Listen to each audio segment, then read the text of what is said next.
All right, so I want to talk about something that most people don't want to talk about on social media, and that is entrepreneurship, but also the haters, right? And what's weird about that is like, hey, he's gonna hate, and don't worry about the haters, right? But I think as a human being, you worry about the haters, right? You're like, am I really doing the right thing? When you start a business, and if you have the spirit of entrepreneurship, and if you're tired of being broke, and you're tired of being, kind of in a golden handcuffs or a prison, if you will, and you have to ask to go to the bathroom, or can I get time off? And you just don't want that life. You want a life of maybe hotel living and traveling the world and working from home and doing what you want to do. Especially the older that you get, you realize how important freedom is, especially if you have children or you have grandchildren. You don't want to just keep working for someone else, right? So let me talk to that person.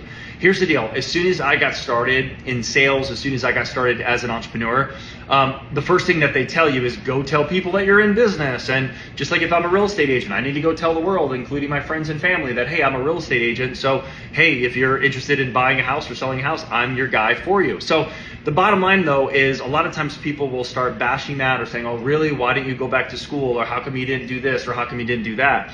So here's the best advice. I know I've gotten a lot of different types of advice, but there's a few things that have stuck with me. And one is you are the average of the 5 people that you hang out with most. So if you're hanging out with a bunch of people that have 9 to 5s, they don't have the spirit of entrepreneurship, and you are the person that wants to branch out and maybe start your own business. I don't care if it's on Etsy or Shopify, or you just want to do direct sales or affiliate marketing, you want to be an intrapreneur, you want to edify another company, not literally start your own.